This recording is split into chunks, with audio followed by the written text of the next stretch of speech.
All right, man. I'm back at it again. Recovery 209. Bernie here. I'm gonna have a special guest on, man. This individual right here is from the Way to Recovery. It's an individual that I'm definitely inspired by. Uh, he gives back so much what was freely given to him, man. And I'm gonna let him tell his story, his experience, his strength, his hope, and hoping that someone will get something from it. I wanted to start this so that other individuals could hear other people's perspectives. Addiction is addiction, but sometimes the message could be different. And so I wanted to get this guest on and let him share with y'all what it's like. So let me get him on right now. Again, I'm gonna attempt again.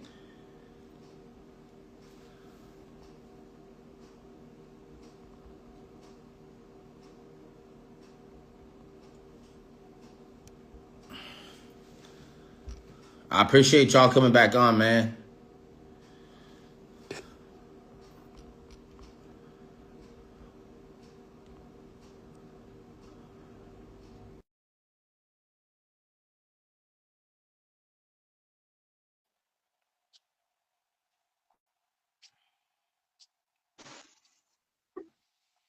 Oh, There it is.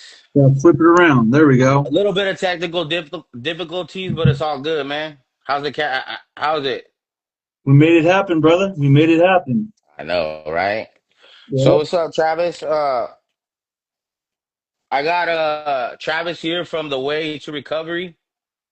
Uh, like I shared, Travis, you're definitely an individual, bro, that inspires me.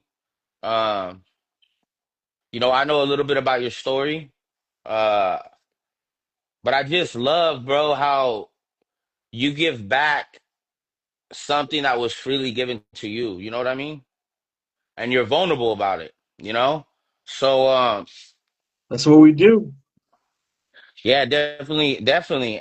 So how I want to start this, Travis, I just want to, shoot from the hip, bro. Tell me about your experience, your strength, and your hope, and but the first question I have for you, bro, is what's your sober date?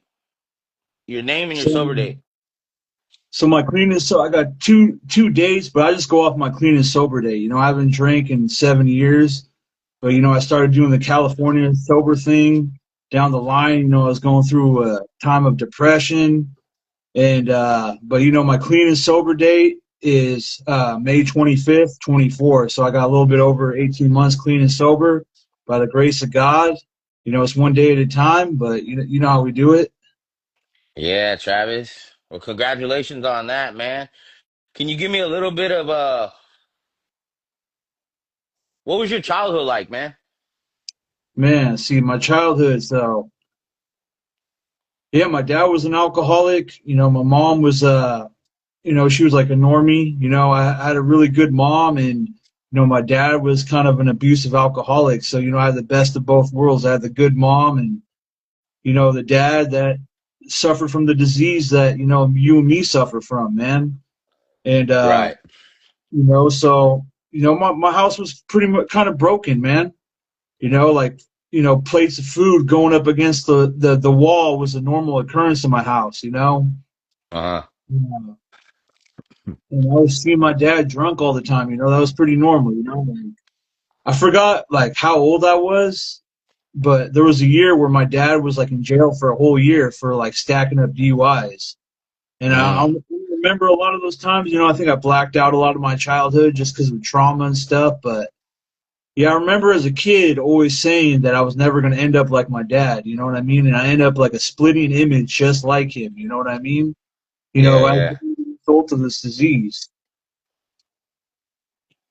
Yeah, definitely that definitely tends to happen, because we all want to be like our our fathers, we always want to be about like the individuals around us. So, I could definitely relate to that, bro. You know, um, do you remember the first time you took that first drink or used that first substance? Oh yeah, man. I was at one of the family parties, and back in the day, I mean, I'm pretty sure it still goes on now, where they had family parties, and the liquor Yeah. would be out there in the open, you know what I mean, for the taking, pretty much. And Uh-huh. I went to this one party with my family, and me and the other kids I was hanging out with, like in the kind of like the rec room, you know what I mean, where they got like pool tables, instruments, or whatever. One of the kids thought it was a good idea to go, sneak some beers from the coolers. You know what I mean? So we would go in there, Yeah. we'd grab some beers, and the one thing I remember is I remember the feeling, the feeling that alcohol produced. You know what I mean? Because Yeah. I was an angry kid, man. I was a wound up, angry kid. I had a lot of anger from my childhood, growing up.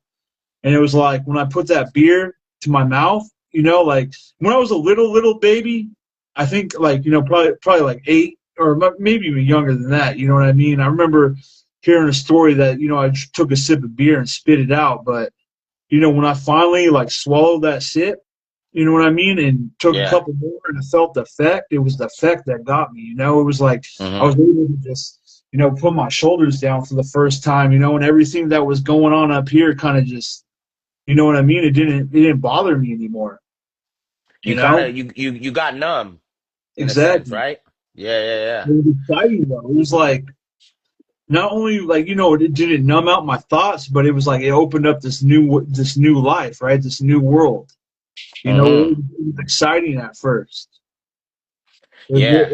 Like, when I think about it, like, all of us, we probably had some good times in our active addictions, but at some point, we crossed that line of no return, like where it went from having fun, to these exciting times, maybe some dangerous times, but then it became like a part where you cross that line and it's like, dude, I drink just to maintain, when I wake up, I got to drink, you Yeah. know? So I definitely could relate to that, man, because same thing with me, man. When I started, everybody was doing it. So I thought that was the norm. I got that instant gratification. Not knowing what it was going to lead to, and so I could definitely relate with you, Travis. Can you give me a little bit? Can you dive a little deeper? Like, what was your typical day like when you were out there using or out there drinking?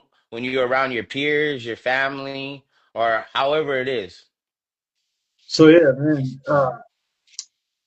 Depending on like what part of my recovery, because I got to a point, where I had to wake up and drink, bro. Like, some people wake up, they pray, they meditate, they take a shower, they brush their teeth, they eat. You know Well, what I let's mean? dive in. Let's dive into that. What? Yeah. Uh, yeah, go ahead. Go ahead and So, just dive I into it. became, I became the kind of alcoholic where when I woke up, if I didn't have any alcohol from the night before, I had to run down to the liquor store and get more. Hmm. You know what I mean? And this became a progressive thing. You know what I mean? I didn't start out like this. So, it started out with me drinking on the weekends with my friends. You know what I mean? I was like, like they say a binge drinker or whatever, but it's just like, oh, no, on the weekends we got hammered. We had a good time. We went to shows, concerts, parties, man, lived that reckless life, running amok. You know what I mean? A lot of fights, a lot of violence, a lot of fun. You know what I mean? That's what I grew up on. And, that soonly progressed to me working in the bar scene, security in the bar scene. So I found a job that fit my lifestyle. And when I started working in the bar scene, and after my Yeah.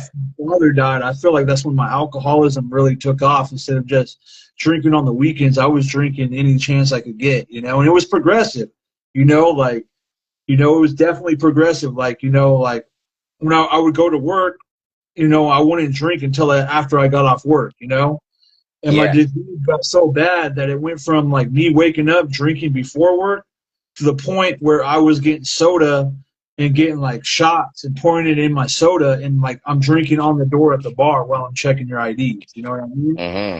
Yeah, yeah, yeah. Yeah. That So, was your daily routine. Hey, I heard you say something about when someone died, right? oh yeah, my dad Uh, passed away from this disease. so when that individual passed away, I'm sure that individual was um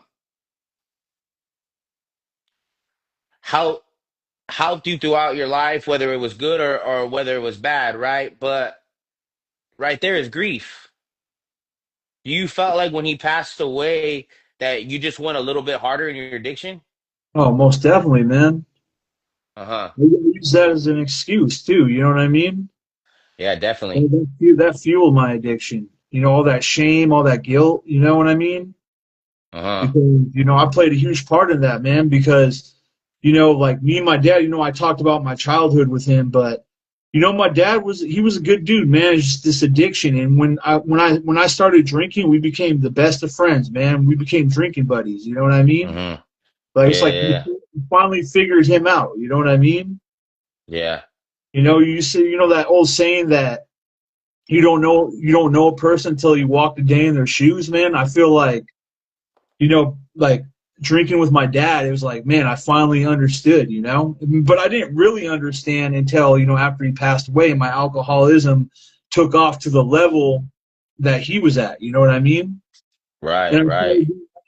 and then I remember that looking back, I remember, when I was a little kid, and I saw how my dad was when he was drunk. And I'm like, man, I'm never going to be like my dad.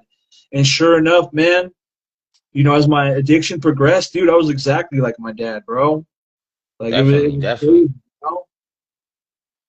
Yeah, man, I could definitely relate to that, you know. I was going through that same thing, man, where my dad, he wasn't always in my life, man, but I would hear stories about him and I wanted to be just like him, man. You know? Um, but it's hard to be just like someone when that someone is not physically there. You get what I'm saying? And for you, man, I see where you're coming from because your dad was physically there. But like you said, when you guys started drinking, you guys started building a different bond, you know? Exactly. And then when he passed away, man, same thing with me. My grandpa, he passed away, and it was something where like it was just an excuse for me to go harder in my addiction. You know what I mean? Um, and go out there and run amok in the streets because my grandpa's not here no more. He passed away. Who's gonna tell me anything? And so I could definitely relate to that, man. Where'd you grow up exactly, man? So I grew up in San Leandro, California, right in between Oakland and Hayward. Uh huh. Cross the bridge from San Francisco. San Leandro is kind of like, I like to say it's like the center of the bay. Like I'm 20 minutes away from, well, I'm like a minute away from Oakland because it's literally right next door. Like 20 minutes away from Berkeley, 20 minutes away from San Francisco. 40 minutes away from San Jose. Uh Like huh. it's like in like the middle. Yeah, So yeah, yeah. Was you grew up where in the 90s, right? yeah, yeah. I was born 1990, so yeah, I pretty much ran amok like in the early 2000s.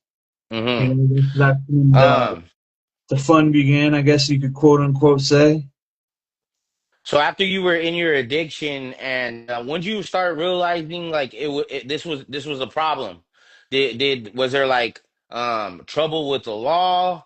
Um, where besides wanting to use every single day, was it affecting not just you? Was it affecting your family? Was it affecting your relationships?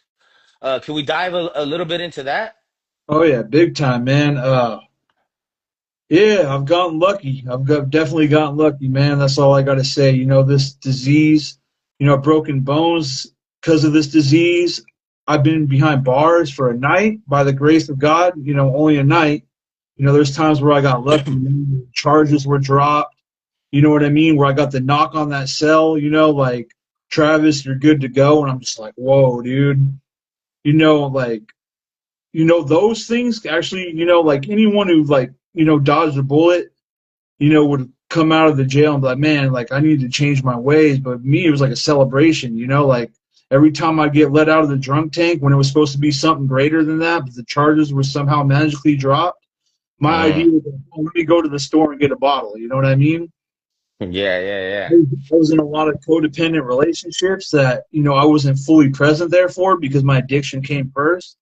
So I had, I would have girlfriends, but I was spending more time at the bar than with them. You know what I mean? I was, Uh-huh. worked in the bars.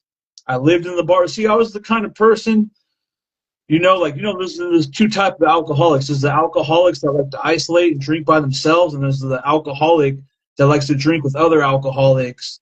It kind of helps you feel more comfortable, right? You know, Right, like, right, right. Definitely. maybe I don't got a problem. It's like, it helps you, like, you start taking other people's inventory. Like, look at this guy over here. I'm not bad like him. You know what I mean? I was Mm-hmm. the type of alcoholic, but I was a type of alcoholic, bro, where I would come into the bar hungover and I would sit there and I wouldn't talk to anyone, right? But as Mm-hmm. soon as I got a couple drinks in me and the hangover went away, I was like the life of the party, bro. Yeah, yeah, But yeah, I yeah. always had to be around.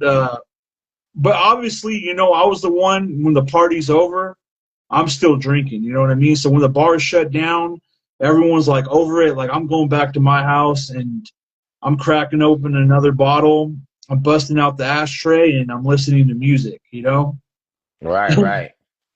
The bar scene, um, because I've been in the bar scene, bro. I know what it's like. Um, and did did you ever dibble and dabble into other substances so that so the mind will tell you, you know what, if I do this, maybe I could drink a little longer. You know what I mean? Most definitely, man. I was definitely a fan of the booger sugar, man. There you go. There you go. Talk that talk, baby. Because it kept you up, man. It kept you Hmm. able to drink. You wouldn't pass out on it. You know what I mean? And it made like Yeah. the drip from it. I don't want to glorify this or anything, but the drip left such a nasty taste in your mouth that when you sip that ice cold beer, it tasted better. You know what I mean? Right, Like right. just the insanity of that, man. But yeah, I definitely dabbled in that, man. I think a couple times I got laced with crystal meth. I've done meth, but I've like couple times on accident, bro, and that shit took me on a whole entire different spiral. I'm talking about not sleeping for 3 or 4 days, losing my mind, having those suicidal thoughts, you know what I mean? Like just somehow holding it together. I don't even know how, bro. Like just like Mm. if anyone's experienced with meth, man, like dude, that is a devil drug right there, man. Like, dude, honestly, the reason I never became like a crystal meth addict is that it scared me, bro. Hmm. Standing, and just having all those delusional thoughts in your head, and like Yeah. suicide and all that, bro. Like alcohol shut that thing off. You know what I mean? I was able to pass that. I wouldn't go to sleep. I would pass out when I drank, right? But I mean, at least, I'd be out. You know what I mean? Yeah. Were you the type of individual where, like, let's say, um, you know, I'm so drunk, so I need to bring myself down a little bit.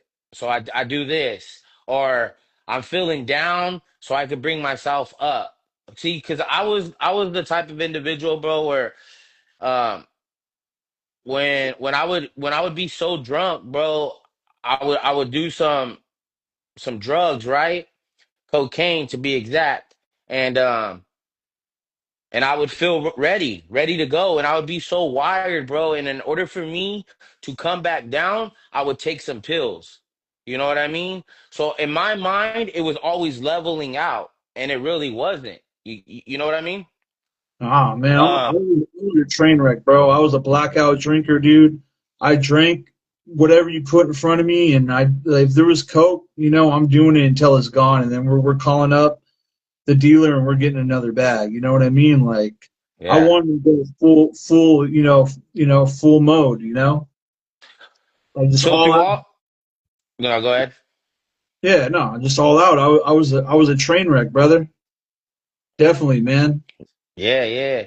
Um, slowly and surely it gets like that, you know, and because it's not like that all in the beginning, you know. I'm sure, Travis, that you have a lot of, you know, good times, you know, what we think is good times, you know. We're living on top of the world, we're getting girls, we get a little bit of money, we're in the bar scene. But what about when responsibility starts hitting you, bro? Man, I didn't think too deep in that when I was in my active addiction. Somehow I was magically able to hold on to my job. Somehow, I don't know. Like I said, I was in codependent relationships, so you know, like the women that I dated were able to put up with me. You know what I mean? Like they tried to change me, definitely. You know, I would be Hmm. in relationships where they'd hide the bottle from me and all that. You know what I mean? Somehow, like my life was reckless, dude. But somehow, some way, I'm maintained. I was able to hold on to my job. You know what I mean? I was somehow able to hold on to my sanity. You know, even Hmm. though like, I was blacking out, man. And it's like, it wasn't like I was suicidal, bro. But it was like the way my behavior. You want to be able to tell the difference, man. Like the way I went. You know, balls to the wall, man. Like, you know, like I shouldn't be here, bro. I'm like a cat that has far exceeded 9 lives, bro. You know what I mean? Yeah, yeah, Talking yeah. about waking up out of blackouts with like the driver passed out running red lights. You know what I mean? Drivers going on the wrong side of the freeway, bro. Just all that craziness, dude, that comes with it, man. Yeah, yeah, yeah. Car packed like a clown car with 20 of my homies. We're all drunk and on drugs, bro. And the homie driving is going like 100 miles an hour on the freeway. You know what I mean? Right, Like, right, dude, right. this is normal stuff, bro. Just being destructive, running amok, running, you know, off of drugs and alcohol, right? Exactly. Was there ever a point in your life when any individuals came to you and told you, "Hey, Travis, like I think you got a problem, man." See, no, that's the thing, you know, like, I don't know. It's funny too because when I got sober, you know, and I told a lot of people, like, man, we didn't even think you had a problem. You know what I mean? I don't know if I was able to just hold it together like that. Or, So you did know, you you got to remember, all my friends were other alcoholics and addicts, bro, active alcoholics and addicts. So, you know you what I never mean? you never seen their life going down and maybe thinking like, "Fuck, that could be me."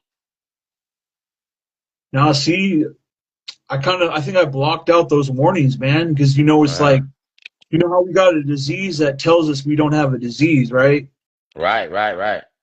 That's the big part. But then the other thing is, so like when I got sober, man, like when I knew that I needed to get sober, like it was life or death, man, like I thought my life was over. Because like I said, even though I was enslaved by alcohol and drugs, you know, it was like I was chasing that high, I was chasing that fun. You know what I mean? Like I never wanted the party to end. Yeah, yeah, yeah. You know what I mean? Like, So you made it look good on the outside, but deep down on the inside, let's just say you were imprisoned in your own mind. oh yeah, most definitely, man. Yeah, Like, yeah, dude, yeah. we're having a lot of fun, man. But like, dude, when the fog clears and you wake up the next morning, you know, Uh-huh. everyone's going to work and stuff. You know, like luckily for me, you know, I worked in the bar scene, so you know, I don't got to go there till later on. But dude, I'd wake up like with the worst anxiety, just with my head just barking at me, dude. Like, just this, I think, just all those unhealed like traumas and thoughts that I'm blocking out with my addiction. You know what I mean? And they're just barking at you. And my only way to know how to shut them up was to go and drink more. You know what I mean? So that's Yes, yes. dude. And like I really felt like, you know, like towards the end, you know, I really felt like I was in prison, bro. Like I would like wake up like with dread, and I would just be miserable, dude. And I'm like, man, like you know what I mean? Like it's like I knew I was an alcoholic, bro, but I didn't know that I could do anything about it. You know, like I thought I was gonna die in my disease like my dad. And Mm-hmm. so you know, I just endured the suffering, you know, as we do, man. I just kept going and going, you know, and you know, I'm dying inside, bro. Like some nights I thought I was gonna die from having like alcohol withdrawals, you know. Yeah, yeah. There was nights where I literally, you know, had to sit there and have the bottle on my dresser and just sit there with the irritable, discontent, you know what I mean? Restlessness. I couldn't sleep, just feeling my body going through the motions, and I would have to get up and take a shot or two just to calm down and maybe get like a nap in. You know, I couldn't get a full 8 hours, bro, but I was just going through it. You know. Yeah, yeah, yeah. I could definitely relate to that, man. Hey, I heard you talk about, the anxiety, the depression, and mental health in a sense, right? Yep. How where was it in your life when you started realizing about anxiety, the depression, and whatever else was going through your mind, Travis? Because that's deep, bro. I like to touch bases on that because us men, we're not vulnerable about it. You know what I mean? I used a lot of drugs and a lot of alcohol to suppress the anxiety, the depression, because I wasn't comfortable in my own skin. You know what I mean? And I definitely know there's a lot of individuals out there who do the same thing, who can relate and to understand, man, that they're not alone. You know what I mean?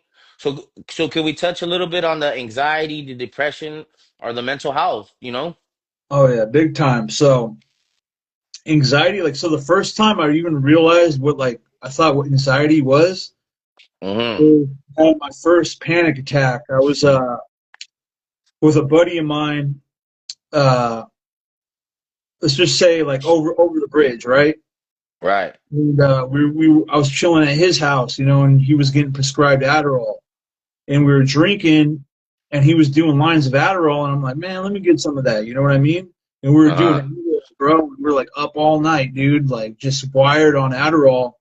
And when I left his house and I took the bus over to the bridge the next day, bro, it was like right when we were about to get over the bridge, dude, I started feeling this panic in me. Like I thought I was having like a heart attack, dude. Mm-hmm. I remember getting off the bus and just like hyperventilating, and some lady called the ambulance on me, dude. And I ended up going to the hospital. You know what I mean? And I don't know if they even really told me much, dude. It was like, what did you do? And I told them, you know, I did a bunch of Adderall the night before and was drinking. And I didn't sleep. And I think Yeah, they gave me yeah. something to calm me down, bro. And I forgot, like, cause you know how they have your records, and they like it's on your record. Like I think that they said that I abused some kind of Substance. fentanyl, yeah, like substance abuse or whatever. Like I abused something, but you know they probably didn't give me. They didn't give me the whole implication on like what I had gone through, man. Mm-hmm. And so I think a lot of my anxiety, you know, it stems from like, dude, like drinking, doing drugs, not sleeping, bro. Like, you know what I mean? Like just covering up all these wounds that are inside of me that are just screaming out. Yeah, You know yeah, what I yeah. mean? And then after had that first panic attack, bro, anytime I felt my heartbeat, like, you know, from doing coke or whatever, like it would trigger that, bro. Mm-hmm. And panic attacks became a normal thing, bro. And but you know what? I've realized that if I drank, the panic attacks would go away. Yeah. You know what I mean? Yeah, bro. I know what you mean. So I was Um, self-medicating, bro. and that consistently happened over and over again. Yeah, dude. Waking up with a dread, you know, I'd wake up and I'd be anxious. I'd be like anxious mixed with depressed, you know, because I had blacked out the night before. Mm-hmm. And then I'm dealing with the dread that I got to get up and go to work in a couple hours. But you know, then it became a thing, right? I hold it, but I got to have enough time to go down and get a drink. You know what I mean? I got to go get a couple drinks from the liquor store, and if I can, you know, I got to get something to eat. You know what I mean? Like, and I wouldn't be able to eat. Like, I don't know what my body wouldn't be able to eat until I had a couple drinks in me, bro. Like, I had to drink just to function, dude. Like, if I was like hungover, you know, going through withdrawals, like, dude, I had no appetite, man. So I literally had to get a couple drinks in to calm my anxiety and my withdrawals. Then I would like start getting hungry. You know what I mean? Yeah. At those times, did you?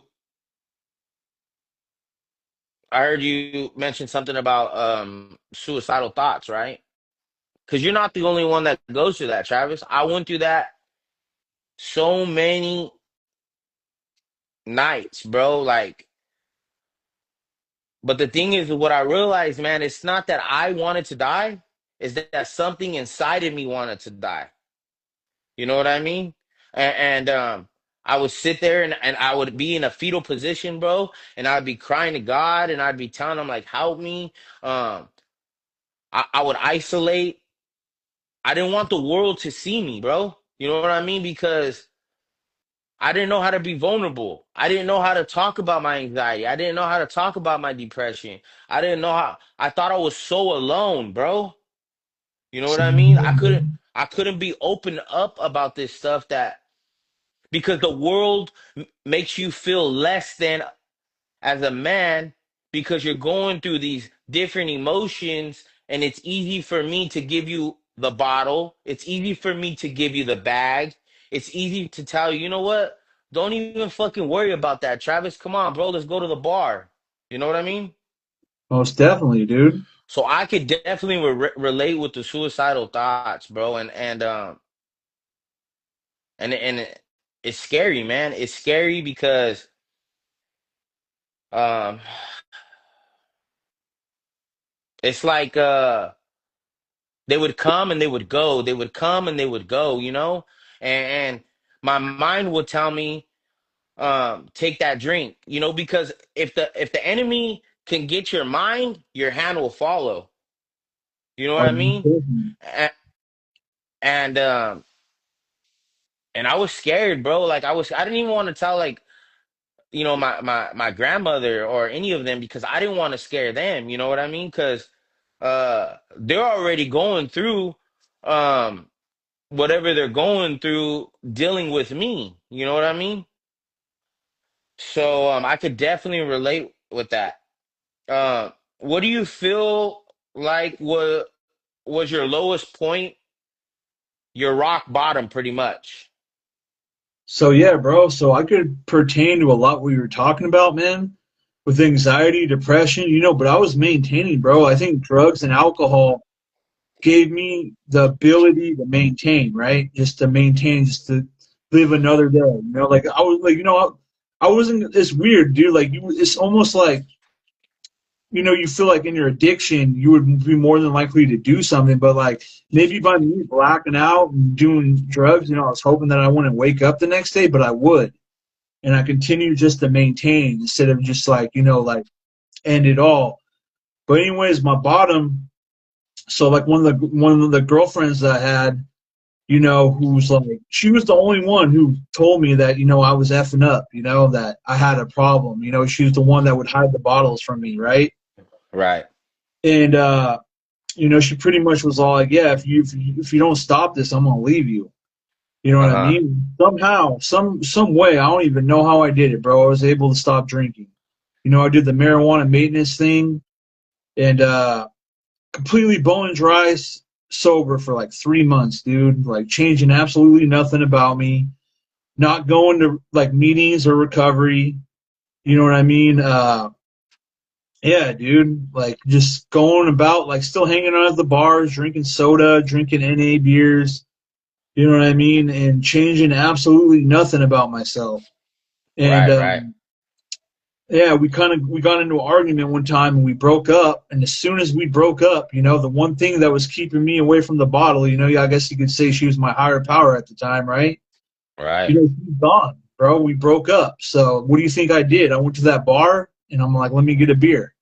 Mm-hmm. And my buddy was bartending. Like it was funny because I was already at the bar drinking NA beers, right? Right, And right. dude, I'm talking to my buddy like I'm sober, dude. I've been sober for 3 months, dude. You know what I mean? Just all this BS, right?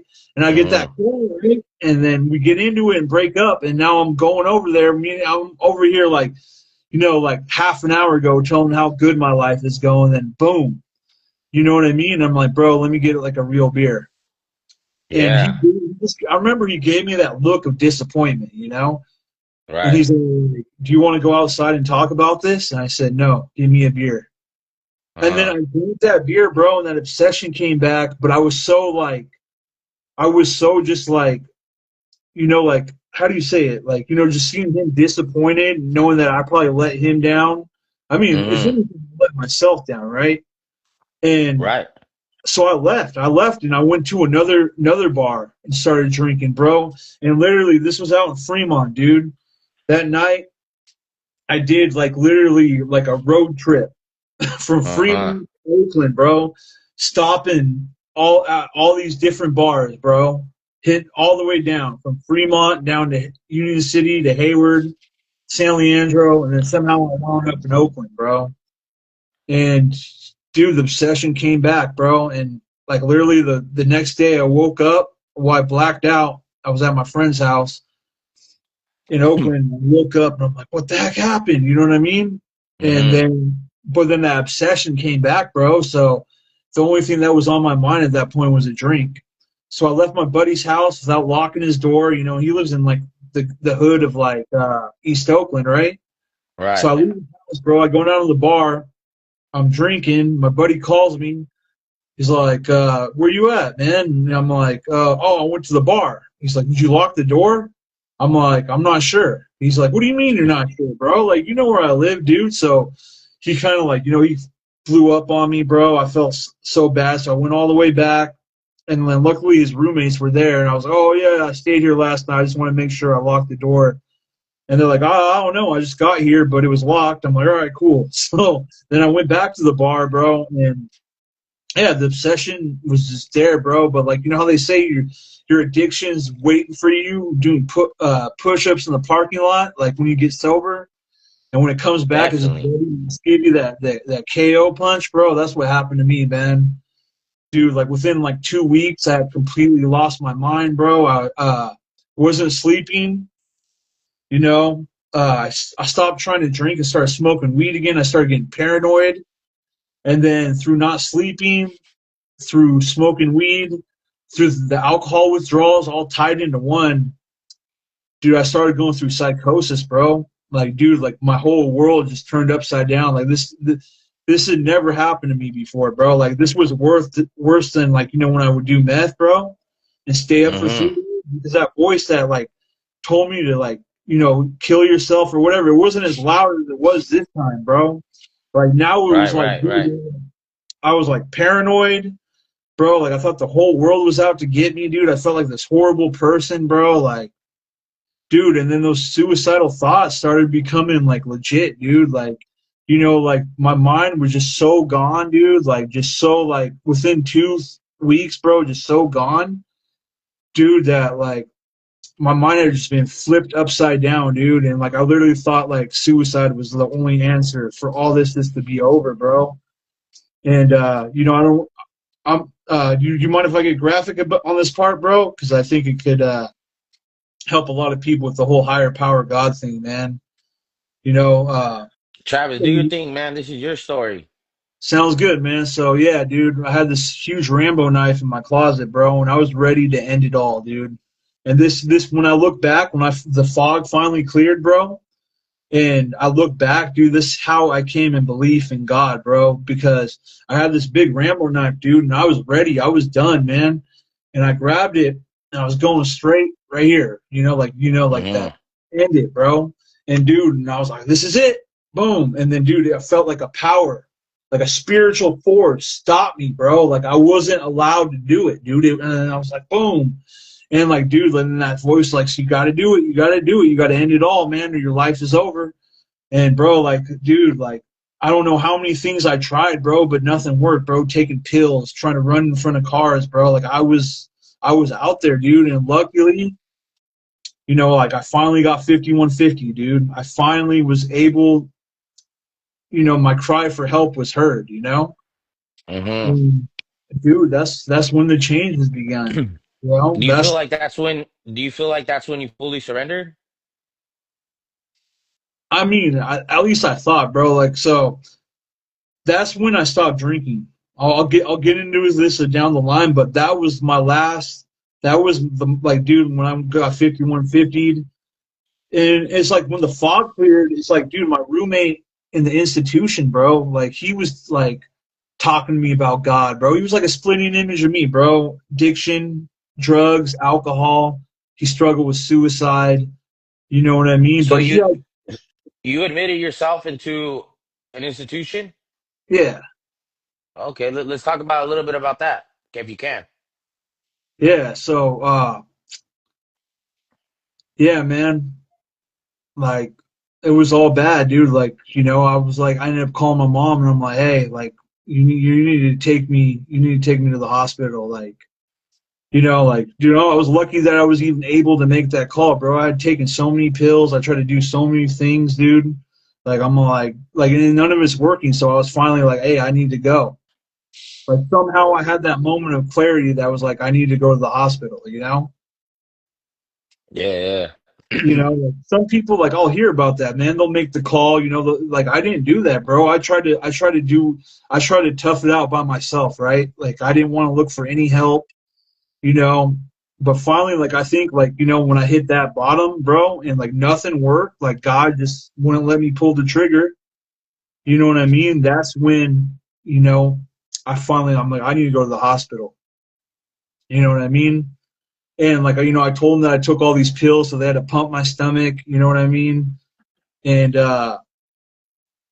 yeah, and then yeah, I remember that. I just remember, like, dude, like then, like I don't know, like if they gave me some drugs to like sedate me, man. But all I yeah. remember is like I was finally able just to relax, and I remember just that they had like an officer at my door, like a cop. You know what I mean? Like so, like I How don't was your know, mom? like, How was your mom? dude, I don't even Because remember, bro. I was so gone at that point, bro. Like, so I remember, yeah, I like, feel it. when it cleared, like my friends would come and visit me. Like, I guess, like I could talk to my friends on the payphone. You know what I mean? Like, Yeah. I was able to talk to people, and my mom's always been like a loving mom. And Hmm. it's almost like she's a woman of faith. So I think she knows what God's doing in people's lives, right? Right, So right. I think her way of dealing with me was through prayer. You know what I mean? Mm. And Yeah, like what bro. I want to touch about the dude, my roommate, is like how we were a splitting image, but he had one thing that I didn't have. He had faith. Ooh, talk that talk, bro. You know what I I mean? feel it. I feel it. Like, bro, like, and dude, and that's when I had my spiritual awakening, bro, because I started looking back and like, dude, so like, like when I was dealing with the alcohol withdrawals, when I was in jail, bro, like, everyone says that prayer, God, if you're real, get me out of this, bro. And every Hmm. time Hmm. God got me out of that, the jail cell opened, bro. The shake stopped, bro. But you know what? I wasn't willing to accept, that God that was working all these miracles existed, bro. Like I was like, nah, I'm gonna go back to my old ways. Like I'm not Yeah, ready. yeah, yeah. And it's like, dude, so it's like, yeah, we're a splitting image, but he has something I didn't have. It was faith, bro. And I remember getting on my knees Bro, I that love when you say that. I love when you say that, bro, because it's real, night. bro. That's real. You But know, yeah, and keep going, man. anyone could have it, like it talks about that in the big book, bro. So like, like I see that you guys have this thing, but I don't think I could have it, right? It's like, but you can. And I got on Yeah. my knees that night and I was all like, instead of God, I know, or God, if you're real, get me out of this. My prayer had Right? changed. To God, I know you're real. Take this away from me. Mm. I haven't had a drop of alcohol. Well, I mean, obviously building up to that. I don't know my exact day that I put the bottle down, bro, because I was so delusional and, going through psychosis and all that. So that day that I gave my life to God is when I had my original sobriety date, right? Right, That's right, right.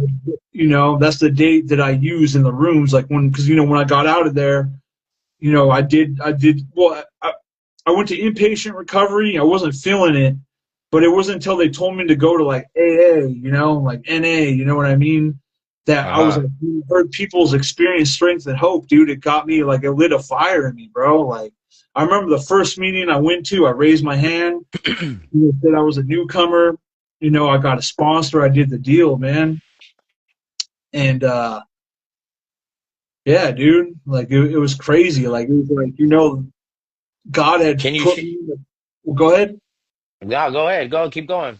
I was saying, like, when I said that prayer, it's like God had put me on the path that I needed to be on. Right, right. And I remember too, dude, like, I remember having like all these epiphanies, like, Hmm. like when I was in that hospital, bro. Like, I remember like God was showing me all these times He was trying to get my attention. Like, I remember this Right. one time you know, I was in the drunk tank, and you know, they put this dude in my cell. It had to be like 4 or 5, 3 or 4 in the morning, bro. And he was all wired up on something. You know, I thought he was just either on like meth or crack or whatever, dude. But he was pacing around the jail cell, and he was all like, God's trying to you know, God's trying to tell us something tonight, man. He's trying to tell us to change our ways. You know what I mean? Like, and I Yeah. remember one time I was in a blackout, and these two, like, dude, like, I'm a big dude, like, I'm 6'4", right? You know, and Right. like these blackouts where I'd be like yelling at the world, right? Like, Hmm. you know, like howling at the moon, like you know that Ozzy Osbourne thing, right? And Yeah, yeah, yeah. two 5 foot nothing women came up to me, and they're like their energy, just their presence, like calm me down.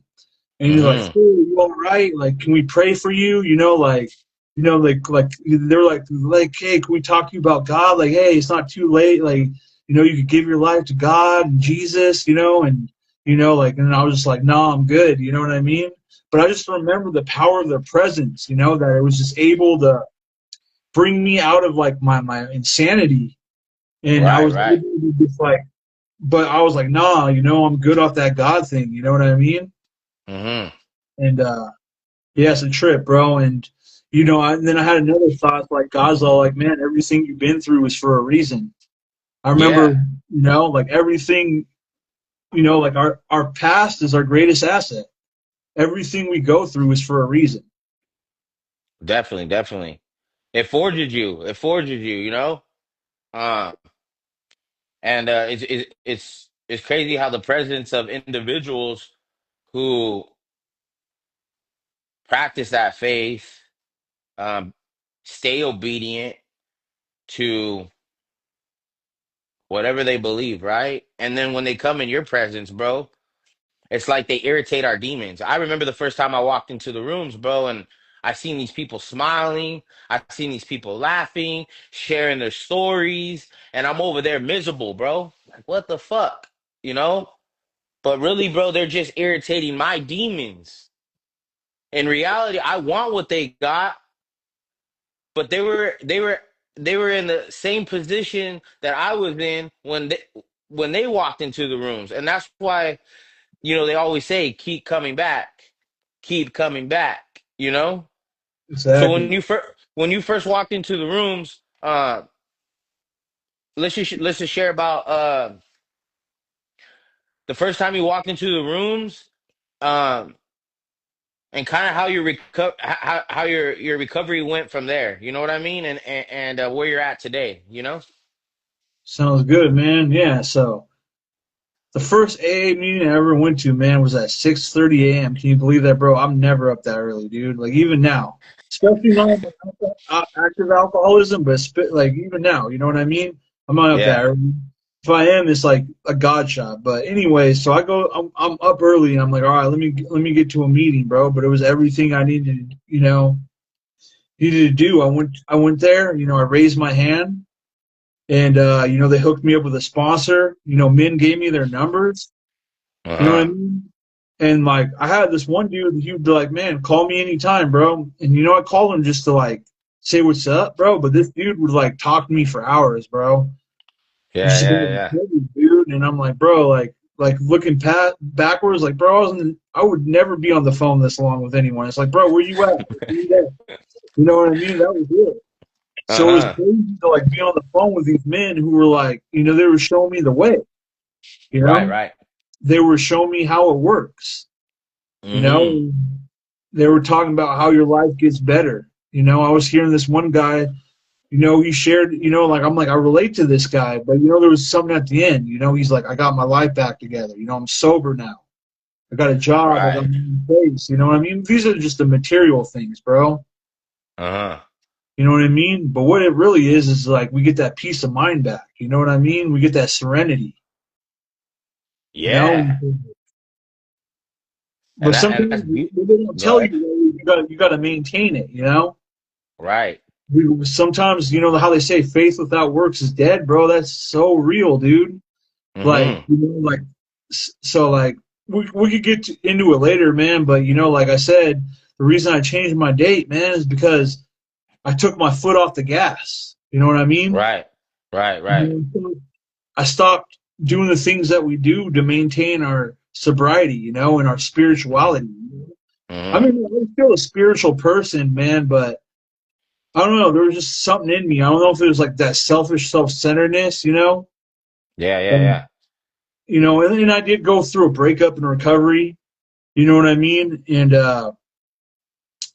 but yeah, something happened, dude, where I just wasn't on as much fire for recovery anymore, man. And I started getting that depression again. You know, I Mm-hmm. started, you know, feeling low, dude.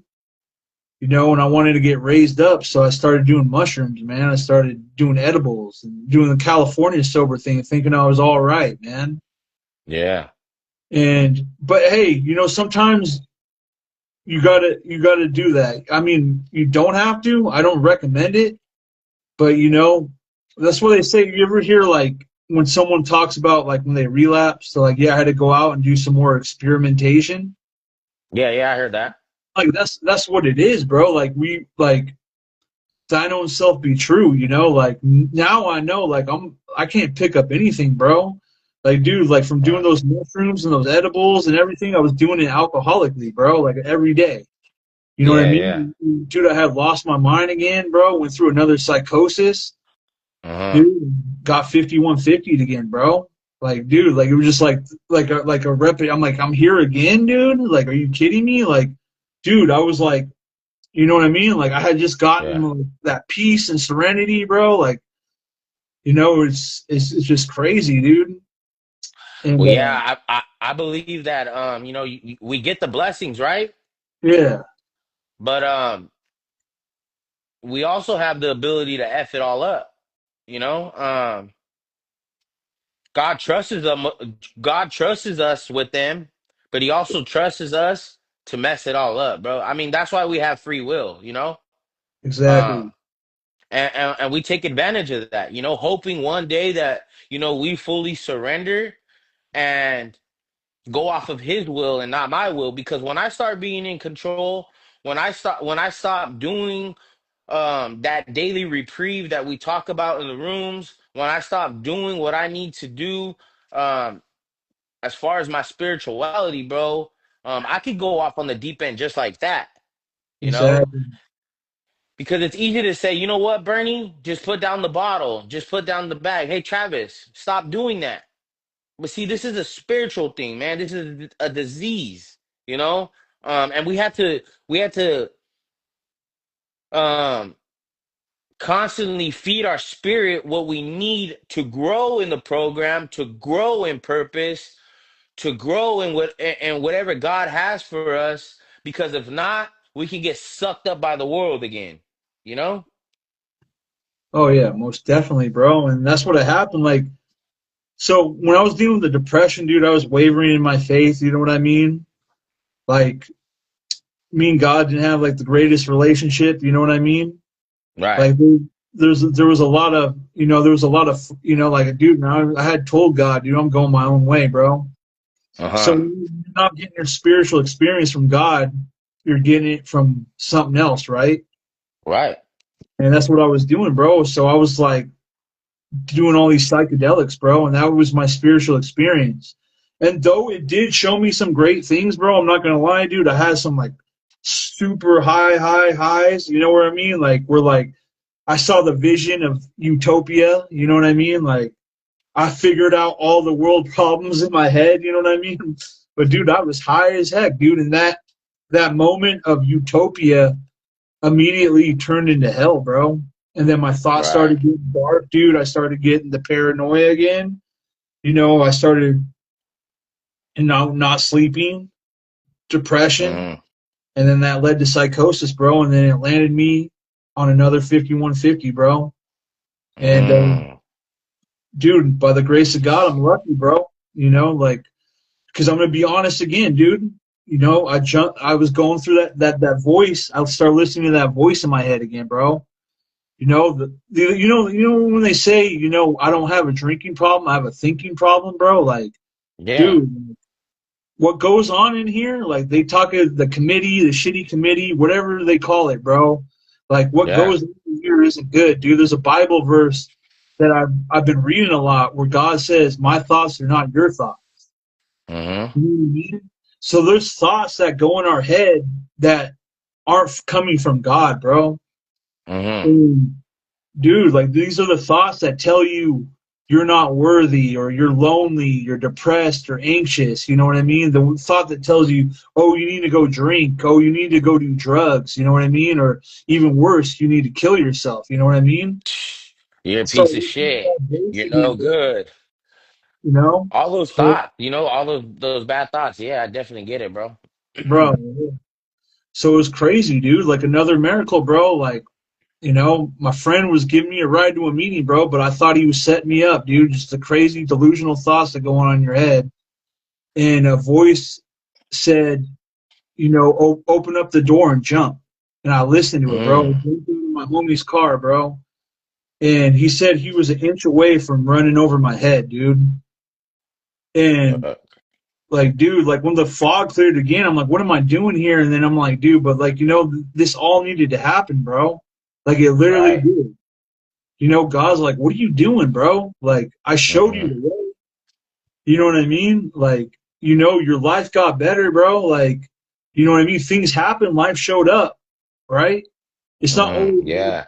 the road, like, what they say, the straight and narrow road that leads to life, it's not going to be pretty, you No, it's know? not. It's not going to be pretty, bro. Like, you're going to deal with trials and tribulations, people that It's you like love this. are gonna come in your life and they're gonna leave your life, bro. Whether it's like, people are gonna pass away, relationships are gonna end, bro. You're gonna get into it with your friends and your family, bro, and all these things, And that's why they say Yeah. life's terms, bro.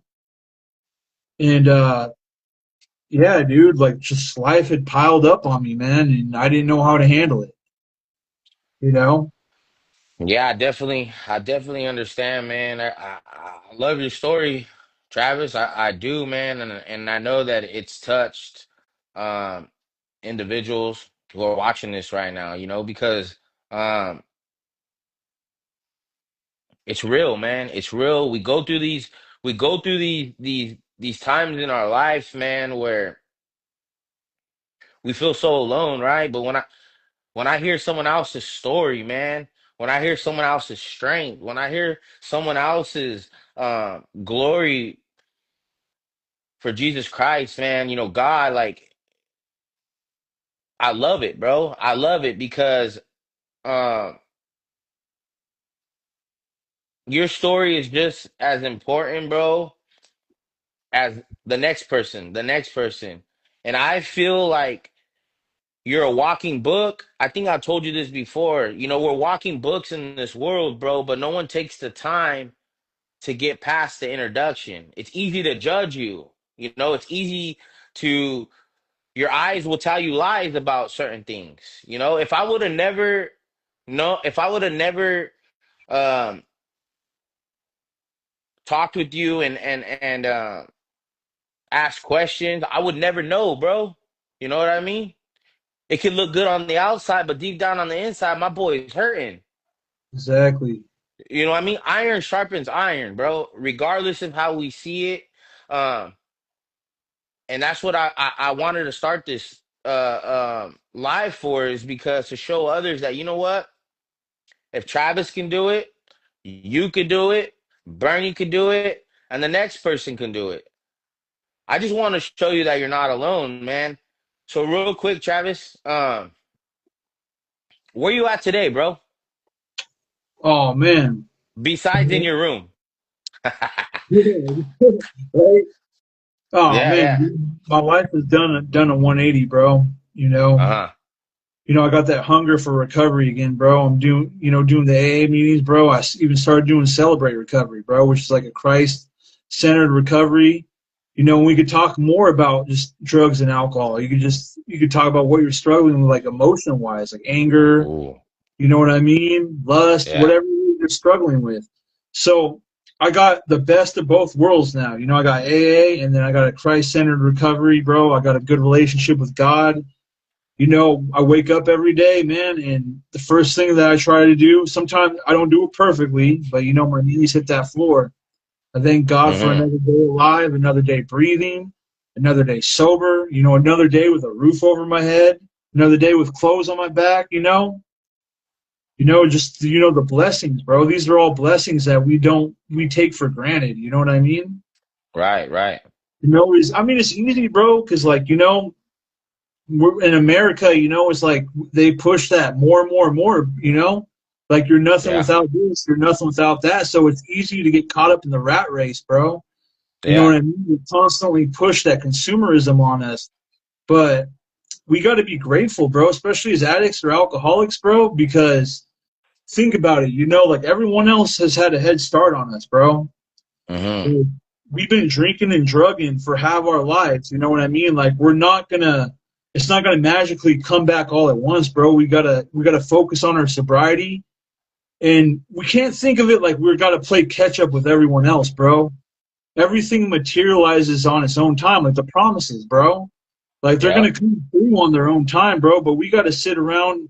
We gotta continue to show up so that way they happen.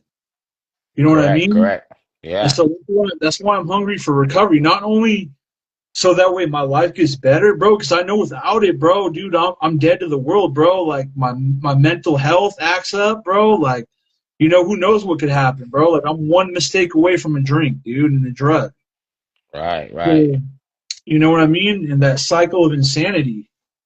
Mm-hmm. So I don't want to go through that again, Bernie. Like, dude, it's literal hell, dude. I don't want you to go through that again. I don't want to go through that again, bro. And I'm sure the viewers don't want you to go through that again, man. And if there was another man out there or a woman that you could give some advice to, man, what would you give them? Who's struggling? They don't necessarily have to be struggling with drugs or alcohol, bro. It could be just struggle, period, right? Here, so I'm gonna give you something really good that I went through. All right. You guys need to reach out. You need to pick up that 100-pound phone and you need to call up Bernie or Travis or whoever and be like, yo, I'm not feeling good because we will never know. You know what I mean? Like, I remember when I would get isolated in my depression, that voice, bro, that voice would be like, oh, they don't care about you. Like, look, no one's calling you. You know what I mean? Like, it would pound you. It would isolate you from the herd. That's what the enemy does. He tries to pull you away from the herd and isolate you. So it's like, we don't know if you're not doing good or bad. That's why if you're going through it, reach out. Pick up that 100-pound phone, call someone you trust, and tell them, hey, I'm not feeling good. Reach out before Mm, you pick up the drink and the drug. You know, and my other advice is go to a meeting. You know what I mean? Relapse doesn't have to be part of your story. You could get this on the first try, and if you haven't, you could get it now, right? One day at a time. But the thing is, we gotta suit up, we gotta show up, and when we're not feeling good, we need to reach out to someone, and we need to get this off of our chest. And like me, bro, sometimes I'm going through my head and going spiraling in my head with my thoughts that just that phone call from someone else, that's going through something. I would love to listen to that. You know what I mean? Because now you're getting me out of my problems. So there you go. some people always think about that. Oh, I don't want to burden them with my problems. It's like, believe me, in recovery, you're doing us a favor because we're probably going through our own stuff up here. So for us to be able to put this down and give our attention to you and just be able to let you vent to us, you're doing us a favor because now we're getting out of our heads and now we're able to help you. But sometimes you got to pick up that phone and reach out because there's so many people in the world. We got so much stuff going on. Sometimes we forget to check in on our loved ones and our friends who are struggling. Right, right. So we like when we're going through it, we gotta pick up that phone. We gotta ignore that voice. We gotta go to a meeting. You know what I mean? Definitely, bro. That's my best advice because I know that's what happened to me along the way. And when I lost my ground, bro, is like I let that voice, I let it mess up everything. You Got you, don't bro. need Yeah, me. yeah. They don't care about you. All that. I started listening to Yeah. that voice. Nah, So definitely, Travis. That's good advice, bro. A good suggestion. It's helped out many individuals, bro. You know, sometimes we don't want to pick up that phone, and it- when you pick up that phone, man, it definitely gets you out of self. You know, some people just need someone to listen to, man. You know, and I could definitely relate to that. I'll call you. I'll just reach out, bro, even if it's just a message or whatever. Um, because like I said, man, it's not about taking that first drink. It's not about for me, it's not about like taking that first drink or using that first drug, bro. Uh, it's being able to maintain a day-to-day life with all the pressure of the world, right? And that's why I said it. You don't have to be struggling with addiction. You don't have to be struggling with substance, man. Even if you're just struggling with whatever it is, man, reach out to an individual and so you could get out of South, man. Most definitely. You know, Travis, I appreciate you for coming on my live, man, and sharing, your story, your testimony. I definitely know that we could touch bases on a lot more, man, and we definitely will. Um, and we'll definitely have you back on here again. I Um, was pumped when you asked me, but bro. I was going to go to a meeting tonight, but then I saw my boy Bernie, like, hey, you want to share on my live? And I'm like, bro, I got to do this. So, I hit I my three appreciate o'clock that, man. dead, bro. I'm like, all right, let me go to, instead, like, so I'm like, all right, I'm not going to go to my 6 o'clock meeting because I'm at 7. I'm going live with Bernie. So I was like, all right, let me go somewhere else and go hit at 3 o'clock. So see, I didn't sacrifice my sobriety for this, like I still got my meeting in today. It's no excuse, right? Right, right, right. That pumped me up for this, because now I'm like at the rooms, I'm sharing my experience, strength, and hope with people in those rooms, and now it's like Yeah, boom, I'm over here. It's like, dude, it's like a double a shot of double whammy. recovery is what I call it. There you go. There you go. Hey, Yep. Travis, where could individuals find you, man? What you got going on? So, so I just started doing this. I used to always kind of do like spiritual videos and stuff, but now I'm focusing more on recovery, because people they need to hear the message, right?